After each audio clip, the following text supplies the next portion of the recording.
Shalom. Renungan kali ini berjudul, Apakah bahasa roh ada sejak awal manusia di bumi? Oleh Evangelis Lokramanya Prawiro. Bahasa roh adalah bahasa yang bersih atau pure language. Pertanyaannya, apakah bahasa roh ada sejak awal di bumi? Untuk menjawabnya, kita dapat membaca Kejadian 11 ayat 1. Adapun seluruh bumi satu bahasanya dan satu logatnya. Seluruh bumi pada waktu itu memiliki satu bahasa. Bahasa apakah itu? Beberapa orang mengatakan bahasa Ibrani. Tetapi kitab Kejadian mencatat ketika Allah memanggil Abram yang kelak melahirkan bangsa Yahudi yang menggunakan bahasa Ibrani, baru dicatat dalam pasal selanjutnya, yakni pasal 12. Dengan demikian, adanya satu bahasa dan satu logat di bumi terjadi sebelum Abraham. Itu berarti bahasa itu bukan bahasa Ibrani. Pada awalnya, seluruh bumi memiliki satu bahasa dan satu logat. Apakah mungkin itu bahasa surgawi? Allah menaruh Adam dan Hawa di Taman Firdaus, dan mereka berjalan dan berbicara dengan Allah setiap hari. Mungkinkah mereka berbicara dengan bahasa surgawi? Mungkin saja. Lalu mereka berbuat dosa. Seluruh bumi menjadi berdosa. Allah mencoba memulai lagi dengan Nuh. Mereka berbuat dosa lagi. Lalu Dia memulai dengan bangsa Yahudi melalui Abraham dan menurunkan aturan-aturan hukumnya melalui mereka. Perhatikan, seluruh bumi memiliki satu bahasa. Lihat Kejadian 11 ayat 5-8. Lalu turunlah Tuhan untuk melihat kota dan menara yang didirikan oleh anak-anak manusia itu, dan Ia berfirman, mereka ini satu bangsa dengan satu bahasa untuk semuanya. Ini barulah permulaan usaha mereka. Mulai dari sekarang, apapun juga yang mereka rencanakan, tidak ada yang tidak akan dapat terlaksana. Baiklah kita turun dan mengacau balaukan di sana bahasa mereka, sehingga mereka tidak mengerti lagi bahasa masing-masing. Demikianlah mereka diserahkan Tuhan dari situ ke seluruh bumi. Pikirkan ini. Mereka memiliki satu bahasa dan Allah berkata, mereka mencoba membangun sebuah menara ke surga. Pertanyaan kita tak pelak lagi ketika membaca ini. Mengapa mereka mencobanya? Menurut kitab suci, karena mereka dapat melakukannya. Allah berkata, apapun juga yang mereka rencanakan, tidak ada yang tidak akan dapat terlaksana. Intinya, Dia mengatakan, sebaiknya kita mengambil bahasa ini karena dengan bahasa ini segala sesuatu dapat mereka lakukan. Apakah mungkin jika kita menggunakan bahasa ini, apa yang kita doakan tidak ada yang tidak akan dapat terlaksana? Mengapa? Karena kita tidak berdoa secara jiwani untuk kepentingan kedagingan kita, melainkan kita berdoa secara spiritual dalam roh. Apakah dapat dimengerti? Jiwa kita berdoa di alam intelektual. Roh kita berdoa di alam spiritual untuk anak-anak kita, untuk perkawinan kita, dan tidak ada yang tidak akan dapat terlaksana jika kita berdoa dengan satu bahasa ini. Lalu karena mereka memiliki bahasa ini, Allah berkata akan mengambil bahasa itu dari mereka. Dan Allah mengambilnya dari manusia, dan sejak saat itu, semua bahasa-bahasa baru di bumi dibentuk. Inilah asal-usul mereka. Mari kita lihat ayat lain dalam kitab Sefanya yang berbicara tentang kedatangan Yesus Kristus dan Roh Kudus. Sefanya 3 ayat 9. Tetapi sesudah itu aku akan memberikan bibir lain kepada bangsa-bangsa, yakni bibir yang bersih, supaya sekaliannya mereka memanggil nama Tuhan, beribadah kepadanya dengan bahu-membahu. Dalam Alkitab King James Version, For then will I turn to the people a pure language, that they may all call upon the name of the Lord to serve him with one consent. Kisah Para Rasul 2 ayat 1. Ketika tiba hari Pentakosta, semua orang percaya berkumpul di satu tempat. And when the day of Pentecost was fully come, they were all with one accord in one place. Dalam kitab Sefanya 3 ayat 9 ditulis, one consent. Begitu pula dalam Kisah Para Rasul 2 ayat 1 ditulis, one accord, yang artinya dalam satu iman. Bukan satu kebetulan pencurahan Roh Kudus disebutkan paralel dalam Sefanya dan Kisah Para Rasul. Sefanya berbicara tentang kedatangan Roh Kudus. Allah berkata, "Aku akan memberikan atau mengembalikan kepada bangsa-bangsa sebuah bahasa yang bersih." Perhatikan dalam Alkitab King James Version, dia tidak mengatakan akan menciptakan. Dia katakan dia akan mengembalikan. Will I turn? Aku akan mengembalikannya kepada bangsa-bangsa. Plural semua bangsa-bangsa, semua dialek, semua bahasa-bahasa yang aku ciptakan dalam Kejadian 11 ayat 1. Aku akan mengembalikan bahasa yang tidak ada, yang tidak akan dapat terlaksana kepada mereka, dan aku akan memberikan mereka sebuah bahasa yang bersih. Hanya ada satu bahasa yang tidak mengandung kata-kata kotor, tidak senonoh, dan carut-marut. Dalam setiap bahasa di bumi mengandung itu semua. Tetapi ada satu bahasa yang bersih, dan Allah berkata, "Aku akan mengembalikan bahasa itu kepada bangsa-bangsa." Apakah bahasa itu bahasa roh yang dicurahkan pada hari Pentakosta sesuai tertulis dalam Kisah Para Rasul 2 ayat 1? Mari kita lanjutkan pembahasan mengenai bahasa bersih, bahasa manusia, dan betapa pentingnya kata-kata kita. Kunci untuk berbicara dalam kemurnian, seperti tertulis dalam Kisah Para Rasul 2 ayat 1, ketika tiba hari Pentakosta, semua orang percaya berkumpul di satu tempat. Apa arti tiba hari Pentakosta? Dalam bahasa Yunani, Pentakosti, Penta berarti 5 sisi, Kosti berarti 10. Dengan demikian, Pentakosta berarti 50, atau tepatnya 50 hari sejak hari Sabat pertama sesudah Paskah.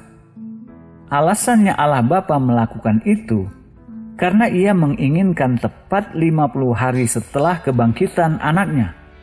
Jadi ketika dikatakan hari Pentakosta tiba, artinya tepat di hari ke-50. Seperti dinyatakan dalam Kisah Para Rasul 2 ayat 1, ketika hari Pentakosta tiba, semua orang percaya berkumpul di satu tempat.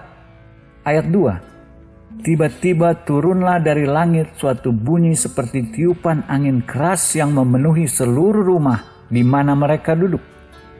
Ayat 3, dan tampaklah kepada mereka lidah-lidah seperti nyala api yang bertebaran dan hinggap pada mereka masing-masing. Ayat 4, maka penuhlah mereka dengan Roh Kudus, lalu mereka mulai berkata-kata dalam bahasa-bahasa lain, seperti yang diberikan oleh Roh itu kepada mereka untuk mengatakannya. Bahasa Yunani untuk bahasa lidah adalah glosa, yang berarti bahasa. Mereka mulai berkata-kata dalam bahasa-bahasa lain. Jadi ada beberapa hal yang perlu disimak. Bahasa lidah adalah sebuah bahasa. Berbicara dengan bahasa lidah bukan bicara merepet. Menurut Alkitab, bahasa lidah adalah sebuah bahasa. Lihat Kisah Para Rasul 2 ayat 5 dan 6. Waktu itu di Yerusalem, diam orang-orang Yahudi yang saleh dari segala bangsa di bawah kolong langit. Ketika turun bunyi itu, berkerumunlah orang banyak. Mereka bingung karena mereka masing-masing mendengar rasul-rasul itu berkata-kata dalam bahasa mereka sendiri. Bahasa mereka sendiri dalam bahasa Yunani berarti dialek. Setiap orang mendengar rasul-rasul itu berbicara dengan dialek bahasa mereka. Seperti disebutkan di atas, berbicara dengan bahasa lidah yang menurut Alkitab adalah sebuah bahasa. Karena pada hakikatnya, bahasa lidah adalah sebuah bahasa. 3 mitos mengenai bahasa lidah. Pertama, rasul-rasul mulai berbicara dalam bahasa mereka sendiri dengan fasih sejak hari pertama. Orang-orang mengatakan itu yang dilakukan rasul-rasul pada hari Pentakosta. Itu sesungguhnya tidak benar, sebab dalam ayat itu tidak dikatakan rasul-rasul berbicara dalam bahasa mereka sendiri dengan fasih.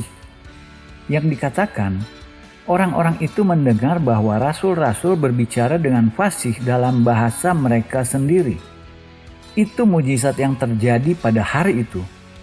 Mereka menyerahkan lidah mereka kepada Roh Kudus, menyerahkan lidah kita kepada Allah. Tidakkah menakjubkan bahwa yang pertama diubah oleh Roh Kudus ketika Ia datang adalah lidah manusia, dan mereka harus bekerja sama dengan Roh Kudus? Kita pada awalnya tidak dapat bicara fasih dalam bahasa apa saja. Jika kita ingin berdoa dalam bahasa roh sebagai orang percaya, kita bisa, tetapi kita tidak akan fasih pada awalnya. Namun, Bapa di surga tetap senang. Dia senang jika kita mencobanya. Mitos kedua, kita tidak bisa mengendalikan bahasa lidah. Bagaimana dengan karunia mengajar? Apakah kita bisa kontrol karunia mengajar? Sudah pasti bisa. Apakah kita bisa kontrol karunia bernubuat? Sudah pasti bisa. Sebenarnya tergantung kepada kita sendiri. Jadi kita bisa mengendalikan karunia-karunia yang lain, tergantung pada kehendak kita untuk bekerja sama dengan Roh Kudus. Mitos ketiga, bahasa lidah akan keluar dari kita pada suatu hari. Itu tidak benar. Kita harus memulai sendiri, mengambil langkah iman dan berinisiatif. Bahasa lidah adalah bahasa roh. Ini sangat penting. Seperti disebutkan sebelumnya, dalam 1 Korintus 14 tentang bahasa roh, dalam 1 Korintus 14 ayat 2, siapa yang berbahasa roh tidak berbicara kepada manusia, tetapi kepada Allah. Sebab tak seorang pun mengerti bahasanya. Oleh roh ia mengucapkan hal-hal rahasia. Jelas bahwa Paulus mengatakan siapa yang berbahasa roh tidak berbicara kepada manusia, tetapi kepada Allah. Sebab tak seorang pun yang mengerti bahasanya. Dia yang berkata-kata dengan bahasa lidah berkata-kata dalam roh. Ada 2 ayat dalam 1 Korintus 14 yang dapat menolong kita mengerti tentang berdoa dalam roh lebih dari ayat-ayat lain di Alkitab. Ayat-ayat tersebut sangat jelas.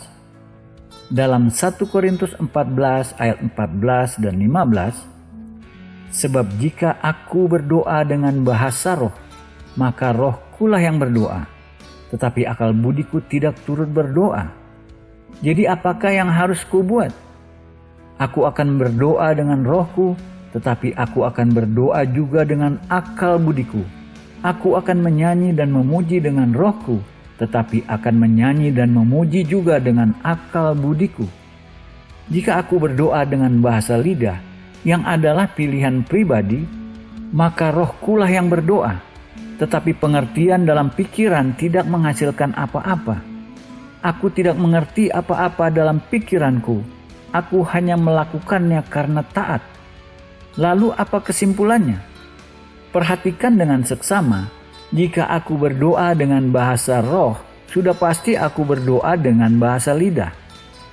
Aku bisa berdoa dengan roh dan aku juga bisa berdoa dengan pengertian, pikiran dan bahasa aku berbicara. Aku bisa menyanyi dengan roh dan aku juga bisa menyanyi dengan pengertian dan pikiranku. Ini begitu jelas. Paulus berkata, jika aku berdoa dengan bahasa lidah, rohku pun berdoa. Itu Alkitabiah. Jadi apa kesimpulannya? Aku berdoa dengan roh yang adalah bahasa lidah, dan aku berdoa dengan pengertianku dengan pikiranku. Pikirkan berapa banyak orang hanya berdoa dengan pengertian pikiran mereka. Berapa banyak doa-doa kita yang tidak dijawab karena kita hanya berdoa dengan pengertian pikiran kita. Mungkin roh memiliki lebih banyak pengertian dibanding yang kita miliki tentang situasi kita. Berapa banyak orang yang berdoa dengan roh?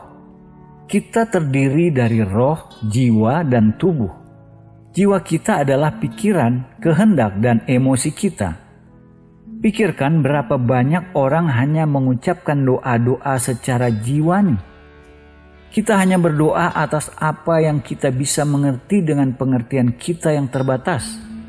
Namun Paulus berkata, ketika aku berdoa dengan roh, ini rasul terbesar yang pernah hidup. Aku berdoa dengan bahasa lidah. Aku harap kamu semua berdoa dengan bahasa lidah. Dan ia katakan, jangan melarang siapapun berdoa dengan bahasa lidah.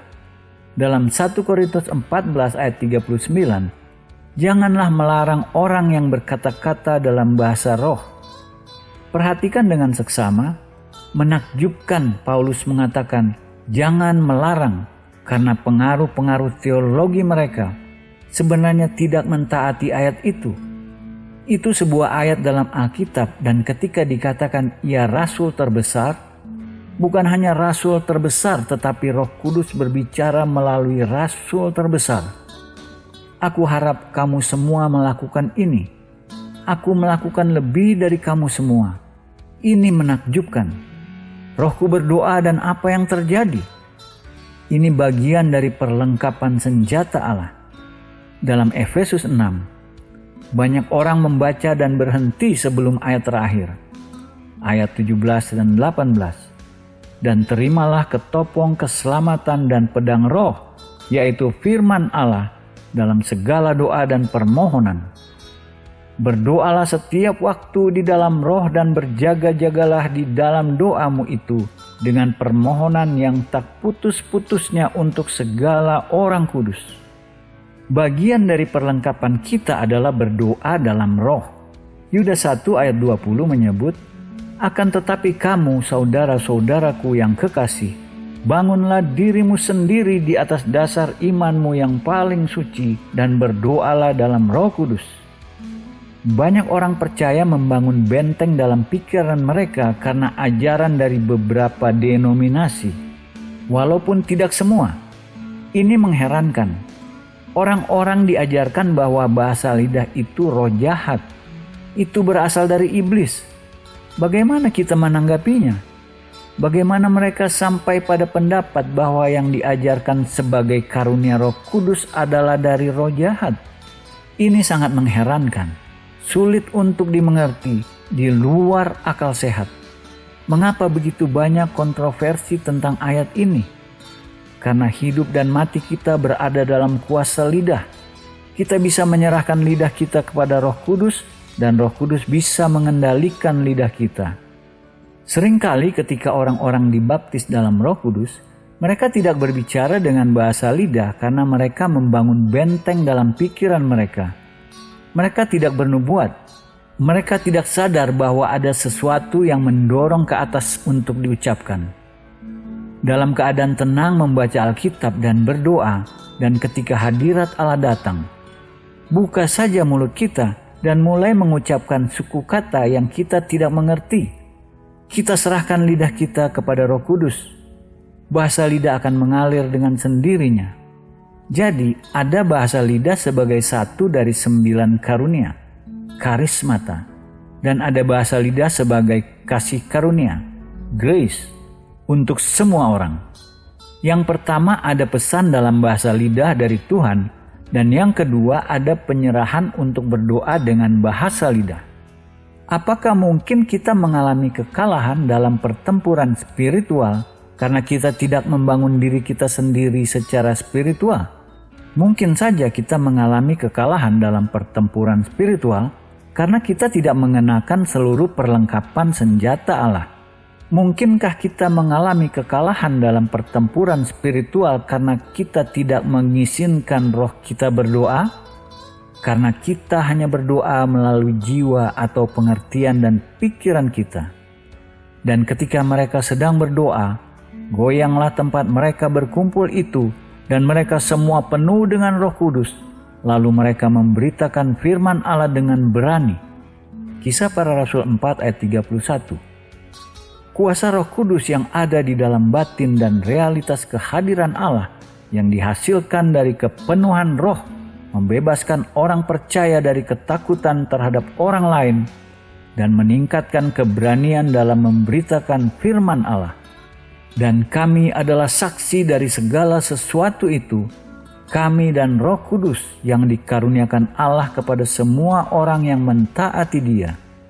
Kisah Para Rasul 5 ayat 32. Apabila tidak ada ketaatan yang benar kepada Kristus atau usaha yang sungguh-sungguh untuk mencari kebenaran kerajaan Allah. Matius 6 ayat 33, Roma 14 ayat 17. Maka setiap pengakuan dipenuhi oleh Roh Kudus tidak sah. Pentakosta tanpa ketuhanan Kristus itu mustahil. Karena Roh Kudus dengan penuh kuasa diberikan hanya kepada mereka yang hidup taat kepada namanya. Roma 1 ayat 5. Amin.